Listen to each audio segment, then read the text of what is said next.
What's up, YouTubers?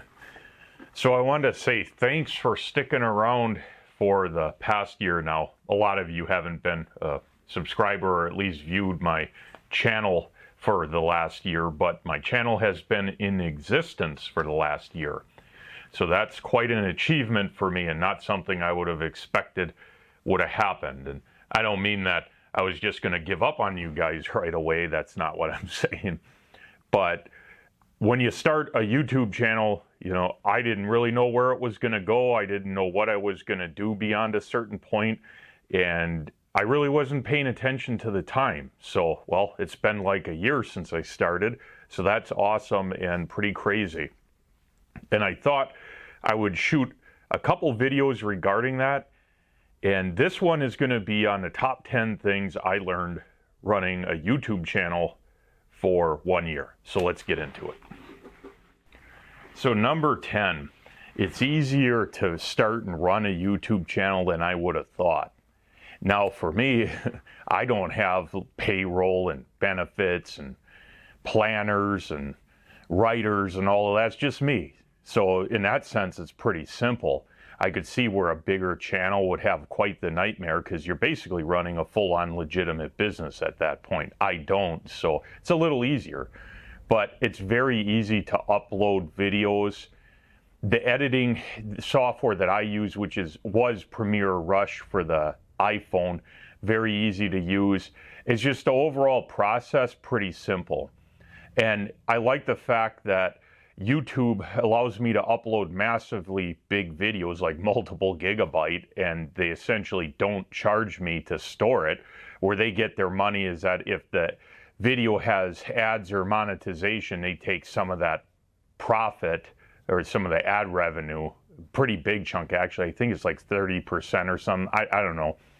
But that will help pay for the data and all of that. So, but for an average person, it's pretty easy to start a YouTube channel and run one. So that was kind of a surprise to me. I expected it to be a bigger headache. So for number 9, it's a simple one.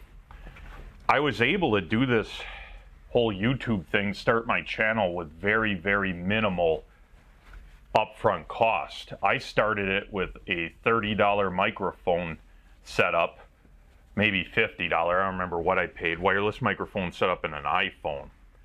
And $30 or $40 a year Premiere Rush software. So pretty cost effective when you look at it. And you don't really need anything fancy because you got to start somewhere. It doesn't make sense to invest a ton of money on expensive equipment unless you're committed. And honestly, you don't really need it, at least at the start. I mean, don't get me wrong.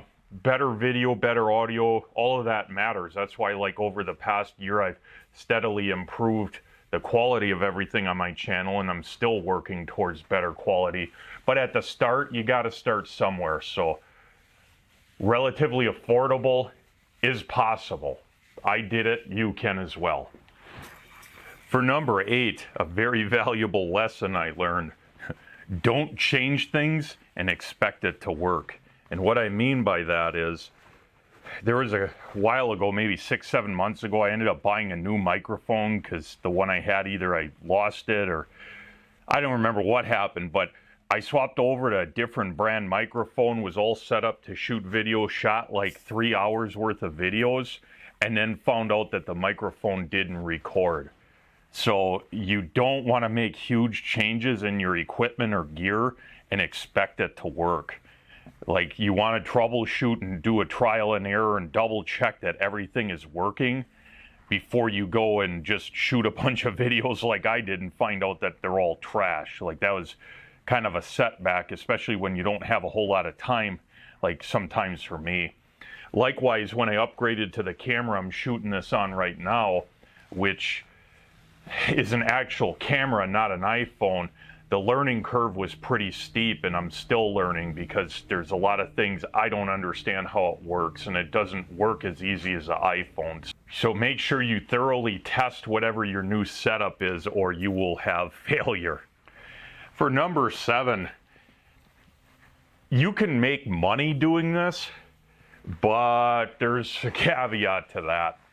So I'll make a video about all of that as far as like monetization and what I learned about that and all sorts of stuff. But to put it bluntly, you can make money doing the YouTube thing at the start, but the cost of the equipment and the video editing software and everything else pretty much negates any cost or any payroll you might get.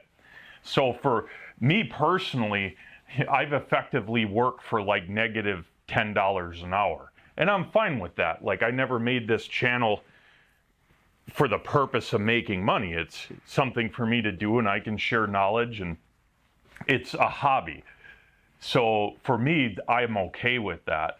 But if you have dreams of striking it rich off of YouTube, don't get me wrong, you surely can, but it's going to take a while. This isn't an overnight thing if that's your goal, and you're going to have expenses. Kind of like starting any business, you're going to have massive expenses and not a lot of income. You have to look at the long run and growth over time, not how do I get rich in a year. So yeah, you can make money, but you're going to be in the hole for the first year, guaranteed.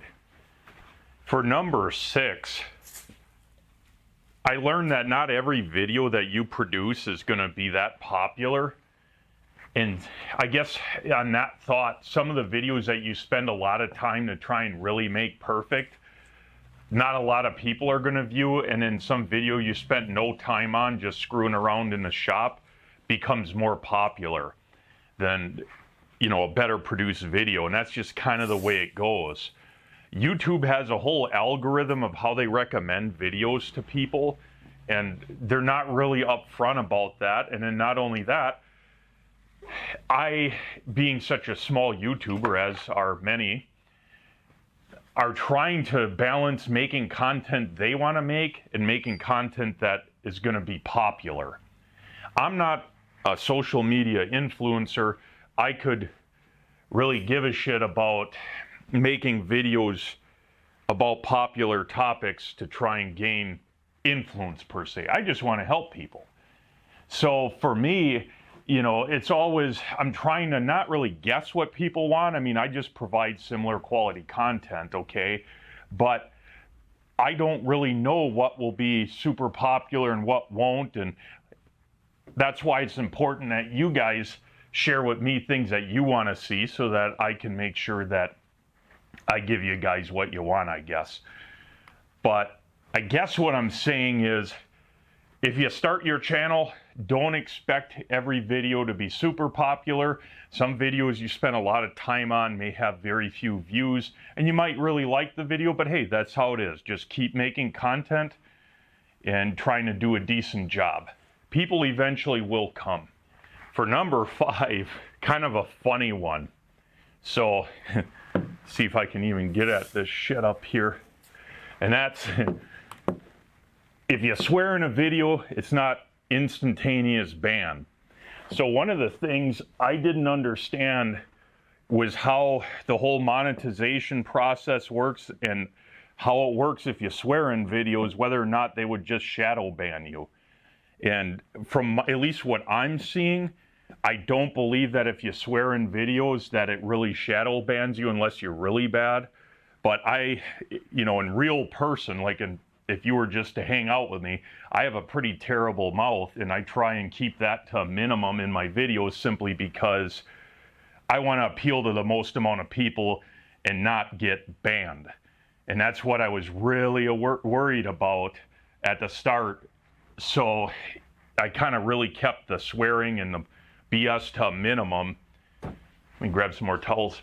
And that's kind of was hard for me because that's not how I normally talk.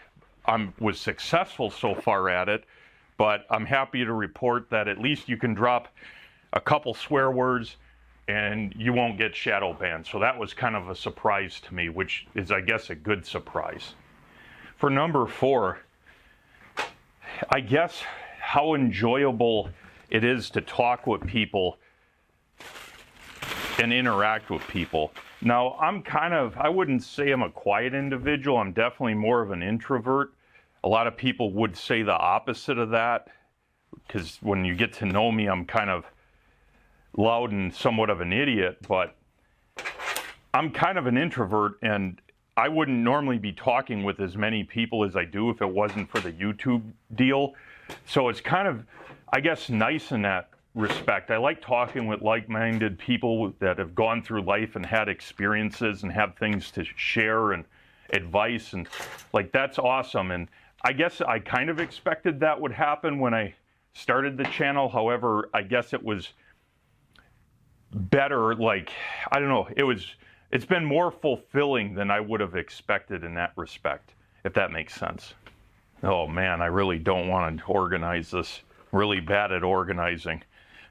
So for number 3, I came to the realization that a lot of people just don't believe in themselves. And what I mean by that is, I've had a lot of conversations and emails and all sorts of stuff with people from kind of all over the world, and I realized that a lot of people don't believe in their skills, believe that they can do something, and if someone can step in and at least give them a little bit of motivation and maybe a little bit of direction and hey, I believe in you, do it, that it can make a tremendous difference for them in their life. And I didn't realize that as much as what I guess reality came to be. And that's something I've learned over the last year. And that's something worth saying again, is that you guys out there, if you don't believe in yourself or think you can't do something, well, you can. Just put in some effort, do some research,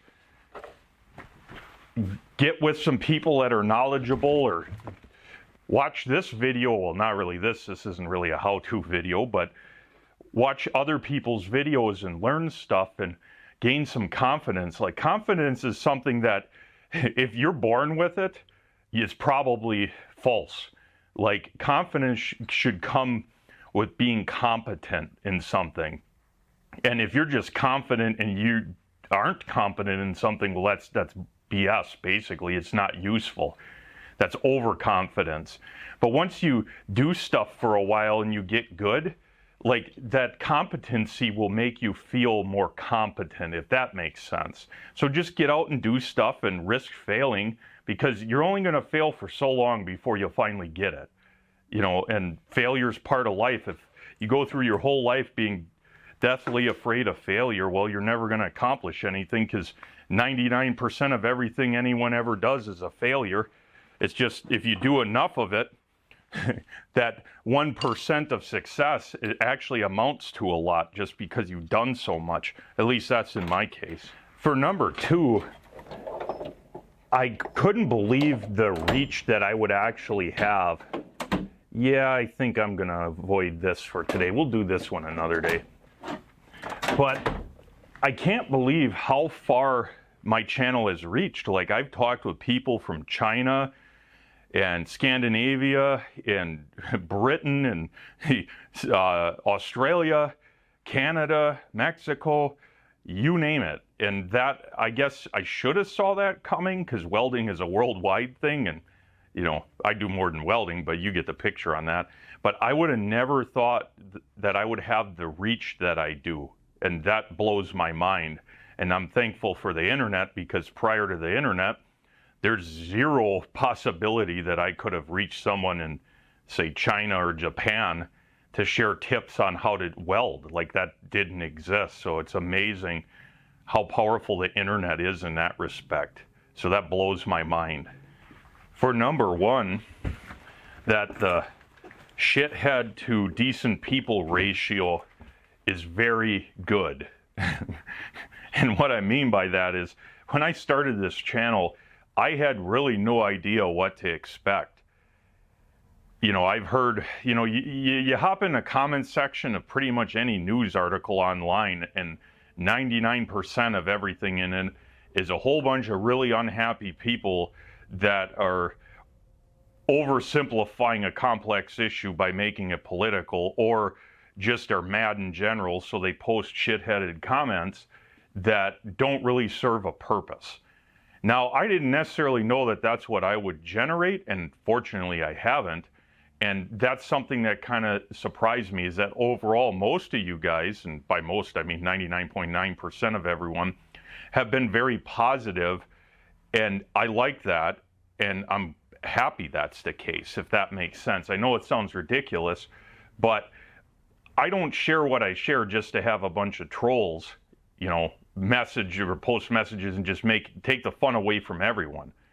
And I've had a few, I've dealt with them directly, but luckily that's such a small percentage, it seems, of the world out there that it's far more positive than negative. And that's a great thing, somewhat unexpected, because again, the internet's full of very unhappy people that have no way of, I guess, sharing that with anyone, so they choose to do it online. So very unexpected. So the gist of what I'm sharing here is that overall, you got to start somewhere, okay?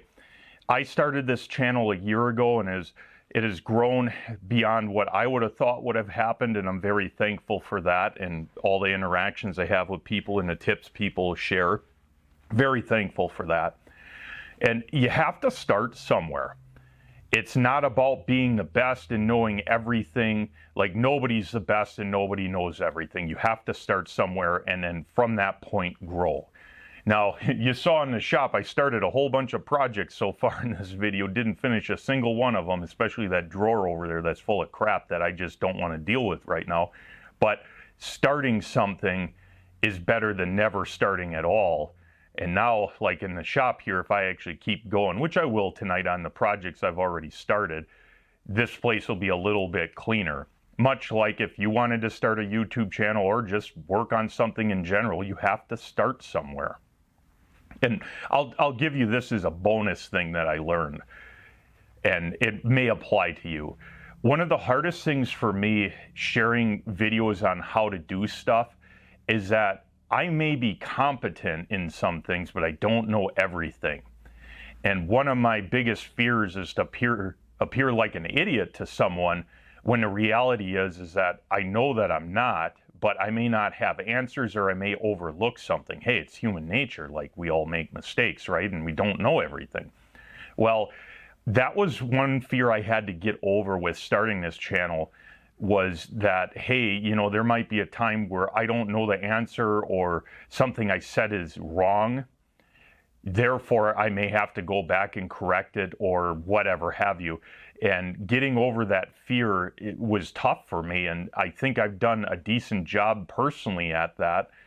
And that's kind of what prevented me from starting a YouTube channel years ago. Like, I've been doing projects and all sorts of stuff that I haven't even talked about, that I never shared any of it with anyone, basically. Like, I restored a 1923 school and wanted to start a YouTube channel, and just said, you know what, I don't know what I'm doing, and people won't like it, and I'm just going to get called an idiot for what I'm doing. And then I came to realization after I sold it 10 years later that it's not about being the smartest, brightest, never makes mistake kind of guy, because everyone does. So it's more important, like in that case, that I should have just filmed some of it, shot videos, shared it with people to get that knowledge and information out so that it can help other people.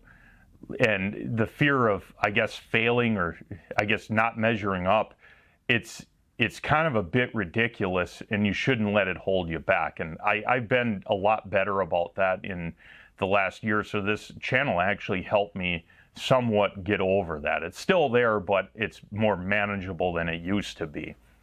And a lot of that just stems from the fact that I know there's so much that I don't know. So it's hard to want to share something when I know I only know 20% of what's going on. Because, to someone who knows 40%, they can easily call you out on it. But the great thing with that is it goes back to what I said earlier, is that the shithead to good people ratio is far better and favors the good people ratio. So very few people are going to waste time, calling you out for something in a help video, if it makes sense to you. I mean, some people have, and you know what, more power to them, but hey, you're on the losing end of the battle. So with that said, I hope you guys stick around for future videos. And I got a lot of cool stuff that I've already filmed and will be sharing. I've been uploading a video every other day or so, so I got a lot more content coming out. And some, imagine that is not welding related, because I want to get back into doing some more of that. So anyways, thanks for sticking around, guys. I appreciate it. and thanks for spending however much time you have in the last year my channel's existed.